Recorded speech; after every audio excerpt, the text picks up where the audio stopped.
అంత ఎక్కువ ఏం తెలిసి ఉంటుందిలే అనుకున్న ఫస్ట్ మీటింగ్కి వెళ్ళాను. Madam, I was shocked. The kind of details she has on the Polavaram subject. ప్రతి సబ్జెక్ట్లోనట్లు ఏ కమ్యూనికేషన్ ఎప్పటి నుంచి స్టేట్ నుంచి గవర్నమెంట్ ఆఫ్ ఇండియాకి వచ్చింది, what is the government of India response to it, what is ministry of water resources to it, what did the finance say. She has the thorough understanding of the issue and she comes prepared like that and she expects us to prepare like that. And we are, madam, we are trained with Chandrababu Naidu Garu. We also do our homework before coming to you, ma'am. But still, there's a lot to learn from you. Every time we come, we learn a new thing. In fact, మీరు tough అంటే మేము అనుకునే వాళ్ళం. మేము పెరిగినటువంటి రాజకీయ వాతావరణంలో మా స్కూల్ హెడ్ మాస్టర్ కూడా చాలా టఫ్ అని. ప్రతిరోజు మామూలుగా స్కూల్ పిల్లలకి క్వార్టర్లీ ఎగ్జామ్స్ ఉంటాయి, హాఫ్ ఇయర్లో ఉంటాయి, ఇయర్లో ఉంటాయి. మా ముఖ్యమంత్రి గారి దగ్గర ప్రతిరోజు మాకు పరీక్షే. Every day is a test. మేము అనుకునే వాళ్ళం డే స్కాలర్స్గా ఉన్న మా పరిస్థితి ఇట్లా ఉంటే ఇంట్లో ఉన్న లోకేష్ గారికి పట్ల ఇంకెంత టఫ్గా ఉంటారో అనేటువంటిది. Yes, we are seeing the result. Are we not seeing the result Lokesh గారిలో? Every day we see that improvement coming up. We see the change, transformation, how he is coping up, how he is building up himself. That is the leadership of our Chandrababu Naidu Garu. With these words, madam, the way మీరు ఈ double engine సర్కార్కి ఇంధనం ధనమే, ఆ ధనం వెనకుండి నడిపిస్తున్నటువంటి సీతారామన్ గారే.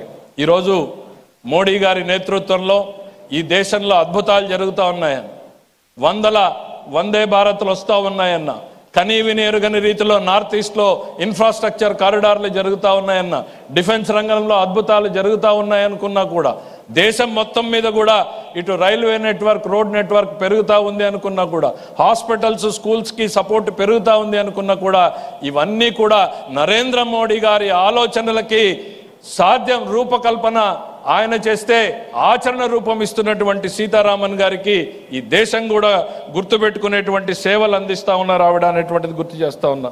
ఆవిడ ఎట్లా పనిచేస్తారంటానికి ఒకటి ఎగ్జాంపుల్. ఒక క్షణం వేస్ట్ చేయరు అంటానికి జిఎస్టీ రిఫార్మ్స్ అని మొన్న ప్రధానమంత్రి గారు అనౌన్స్ చేశారు. ఒక నెలలో ఇంప్లిమెంట్ చేస్తామంటే నాకున్నటువంటి అవగాహనతో నేను అనుకున్నా ఇది కనీసం 6 నెలలు పడుతుంది, ఒక నెలలో ఎట్లా చేయగలుగుతారు అని ఇంప్లిమెంట్ చేసి చూపించారు. ఆ తర్వాత వెళ్ళి అడిగాను, మేడం ఇది ఎట్లా సాధ్యమైంది, ఎట్లా చేయగలిగారు అని అంటే, the day I completed my budget I started the same day evening my preparation on GST అని. That shows our commitment towards the nation. ఒక మార్పు తేవాలి అని అంటే ఒక అయిపోయిందిలే బడ్జెట్ అని రిలాక్స్ అవ్వకుండా అదే రోజు సాయంత్రం జిఎస్టీ మీటింగ్ పెట్టుకుని 6 నెలలు హోంవర్క్ చేసి ఒక అద్భుతమైనటువంటి రిఫార్మ్ ఈ దేశంలో తీసుకొచ్చారు. జిఎస్టీని ఇంప్లిమెంట్ చేయాలా లేదా అన్నటువంటిది గత ప్రభుత్వం 10 సంవత్సరాలు కొట్టుమిట్టాడితే, ఈ ప్రభుత్వం నరేంద్ర మోడీ గారి ప్రభుత్వం వచ్చిన తర్వాత జిఎస్టీ ఇంప్లిమెంట్ కావడం, జిఎస్టీలో మార్పులు తీసుకురావడం, సరళీకృతం చేయడం అన్నీ కూడా చేయగలిగారు అంటే ఈ దేశం పట్ల, ప్రజల పట్ల ఉన్న చిత్తశుద్ధి ఈ ప్రభుత్వానికి ఎటువంటిది అనేటువంటిది మనం అర్థం చేసుకోవాలి. దాన్ని వెనకుండి నడిపిస్తున్నటువంటి మేడం గారి కృషిని కూడా మనం అందరం కూడా గుర్తించాలనేటువంటిది నేను చెప్తా ఉన్నాం. వారికి ఒక ప్రత్యేకమైనటువంటి శైలి ఉంది. నార్మల్గా బడ్జెట్ స్పీచ్లు అంటే చాలా బోరింగ్గా ఉంటాయి, కానీ ఆ బడ్జెట్ స్పీచ్ను కూడా ఆసక్తికరంగా చెప్పగలరు ఆమె. ఆమె చేసే రాజకీయ ప్రసంగాలు అయితే వి ఈగర్లీ వెయిట్, బికాజ్ ఆమె రిటార్ట్స్, ప్రతిపక్షం చేసేటువంటి అసత్య ఆరోపణల పట్ల ఆమె ఇచ్చే sharp retorts are a good learning ground for all the young aspiring politicians అనేటువంటిది నేను చెప్పగలుగుతాను.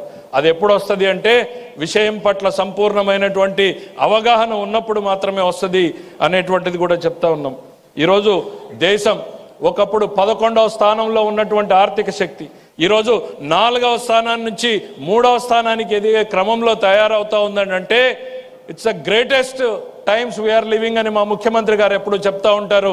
దాన్ని వెనకుండి నడిపిస్తున్నటువంటి నరేంద్ర మోడీ గారు, మరి ఆర్థిక శాఖ దీనికి ప్రధానమైనటువంటి కారణం అనేటువంటిది కూడా మనం గుర్తుంచుకోవాలనేటువంటిది తెలియజేసుకుంటూ, ఈరోజు ఎంతో కీలకమైనటువంటి బ్యాంకుల్ని మనం ఈరోజు నేను ఇందాక చెప్పినట్టు 12 బ్యాంకులను తీసుకొచ్చారు.